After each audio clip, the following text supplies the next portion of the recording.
What do you mean by black ether? I've heard you say that many times, and I've been trying to absorb what you mean by that.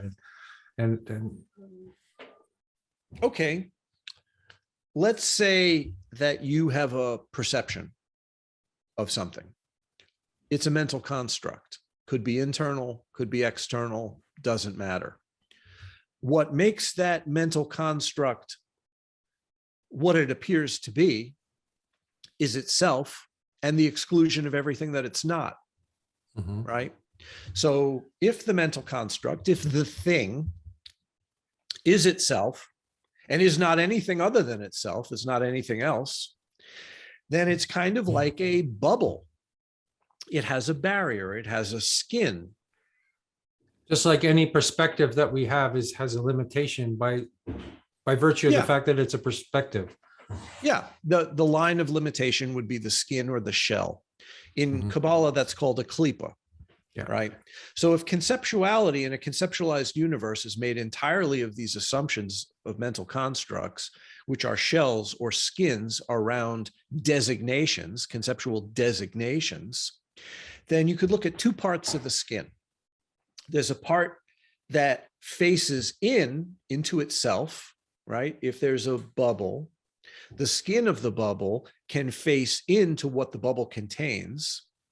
But on the other side of the skin, it faces out into infinite open expanse, right? So these two aspects of the skin that face in and face out, which are called the front and the back, or the inner and outer aspect of that skin. Like is that the burning bush metaphor again? The front and the back of God or whatever? Yeah, because Moses says to God, presumably at the burning bush, who should I say sent this? And he says, Ehya Asher Ehya, I am that I am. The punchline of the joke is no man can see my face and live. No man can see the front, meaning the part that faces out into infinity. The totality or the... Yeah, you can only see from the point of containment in. You can't see from the point of containment out, right? Because a mind can't comprehend that. It takes something beyond the psyche to approach that. The psyche only knows designations, even in its best case scenario. So black ether is this magical point where the front and the back of the skin of a mental construct touch each other. And at that touch point, the ground is directly asserted and the shell or the skin can be unmade. Because at that touch point, at the point of black ether, there is no one point of black ether. The touch point is where every touch point of every mental construct in infinite, interpenetrating, overlapping, transparent, selectively, mutually non-obstructing relationships and clusters, they all share one touch point because it can't be fragmented or isolated. There is no such thing in terms of the black ether as a difference between the one and the many. That's the point where the one and the many come apart and dissolve into the ground. So if you were to realize one point of black ether in one particular shell where inner and outer touch, you realize the point of black ether inherently in everything. And there's a great deal more about this Kabbalistically that has to do with the concealing of divine sparks within the appearance field. Because the job of realizing the black ether, which is to unmake the shells that posit reification and division, right? If you were to successfully realize the black ether at all, you would then have the means to unmake not only one shell or group of shells or network of shells, but the very impulse of shell construction, which would mean that what was concealed in those shells, which are sparks of the divine, would be spontaneously liberated. And the spontaneous liberation of divine sparks is very much the same as the realization of divine ether, because just as the divine ether can't be reduced to a one or a many, you can't fragment sparks of the divine either. How can there be sparks, plural, of the divine if there's no reification and division in the divine? It's only our habit field that thinks that there are instances of the divine. In reality, there's only the wholeness. So when you realize the black ether as the unmaking of the shell structures of mental constructs and designations, you spontaneously liberate sparks and realize luminosity in its innate or essential sense. Mhm. And that is called gnosis. Mhm. Mhm. So spontaneous realization, which doesn't mean stable realization. And would that make it so that you don't know the difference between dreaming and sleeping? Because is that the moment between dreaming and sleeping? Is that the black ether? Oh, Or- no, I think that erasing the difference between dreaming and sleeping happens much earlier in the process. I don't even think it's that big a deal. I think erasing or selectively to some degree, erasing that hypnagogic barrier is a way more common thing than realizing black ether. I think it's something that if anybody was really interested in it, all they would have to do is just examine their own phenomena. And depending on the degree to which they were interested, they would realize that things as they appear to be are already inherently dreamlike. Mhm. Mhm. Well, I Just was more here- thinking about the boundary between sleeping and waking, like this boundary. Well, that's Um, just the thing. There is no boundary between Yeah. those two states. The Just perceived like boundary. the whole concept of the shells and the divisions between things is an illusion from the outset. So when you realize the black ether, you're not actually breaking through something. It was never there to begin with. Mhm. So what you're realizing is just that the shells that constitute so-called ordinary assumptions about reality, they were never real to begin with. They were an assertion of your perceptual habits from the outset. They were always a projection of your base tendencies and the specific limitations of your habits and the general tendencies of the realm's habits. And they were never anything other than that. And there's no thing about them which is essentially real whatsoever. So what's the difference between that and like death or something? I'm jumping around. Um, I'm kind of. Well, the realization of the black ether is presumed on a certain assumption that the beginnings and ends of phenomena are mental designations that have no reality either. So the ultimate beginning and end of phenomena is the birth and death of phenomena. And what I'm saying is that that distinction is an assumption, a perceptual assumption that is conceptual. You are conceptualizing that something is born and something will die. That is predicated on the fact that you think that there's something there. Mhm. And I'm telling you, in the realization of the black ether, that is not the case. There is no thing to be born and no thing to die. So the conceptuality that you're breaking through is a birthing, deathing set of conceptual assumptions that have no validity.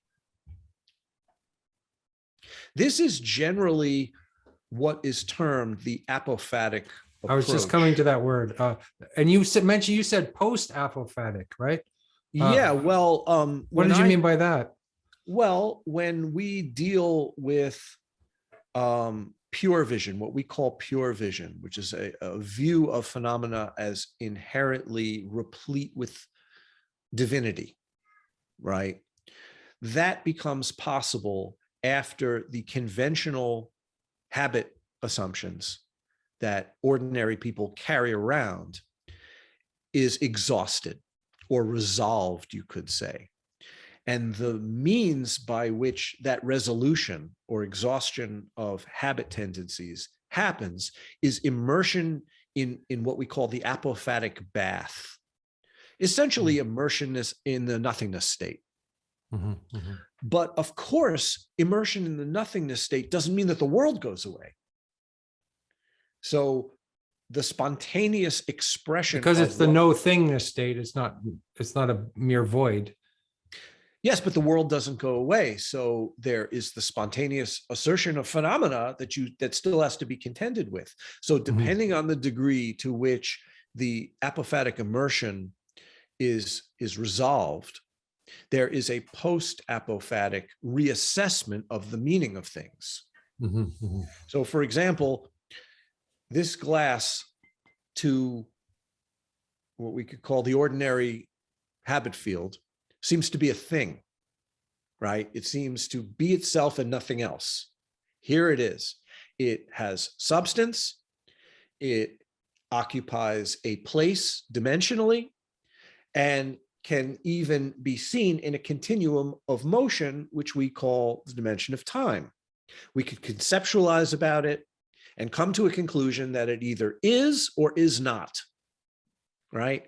Those 5 categories, substance, dimension, time, concept, and beingness, are the markers of what we call ordinary reification.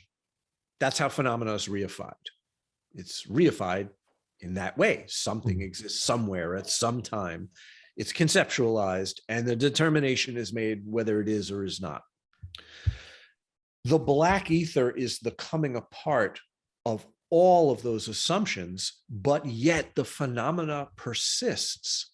On the other side of the dissolution of those assumptions, we have those very same qualities asserting themselves with new meaning.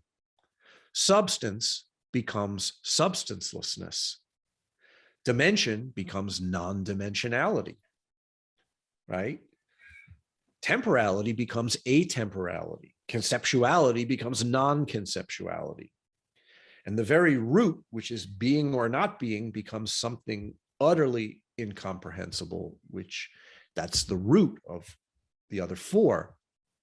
Phenomena can still be presented, but its meaning is now magical on the visionary level. And this is what we call pure view or pure vision. It's the assertion of the ground through phenomena and not in spite of it.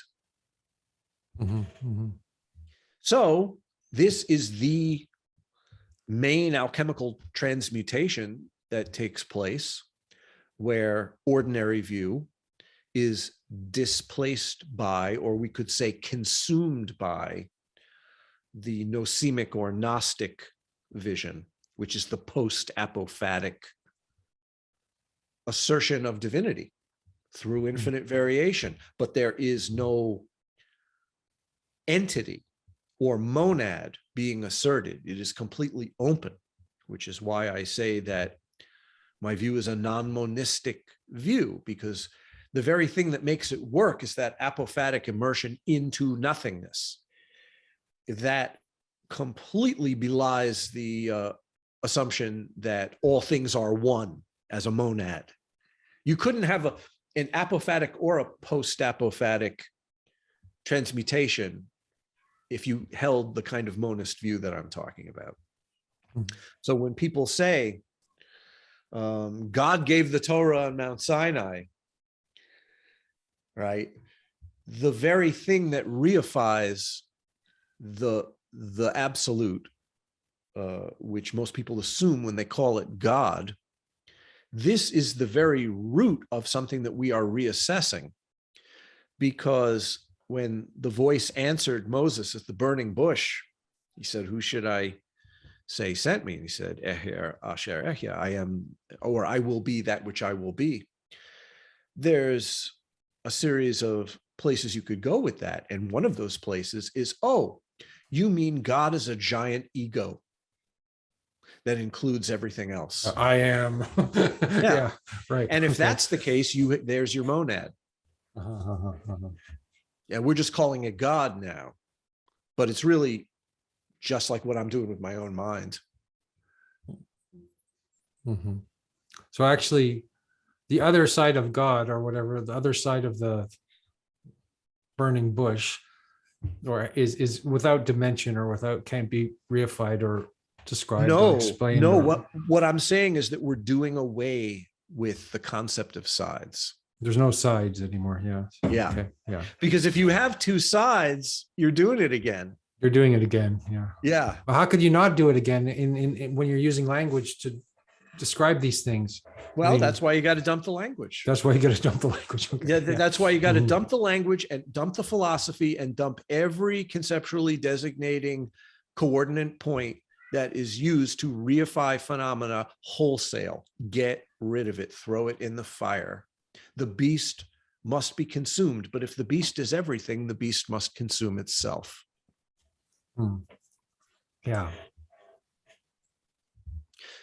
So if there's sides, you're doing it again. And if you're doing it again, you're not going to get out of that predicament until the pith of the wisdom of the arrangement is made evident.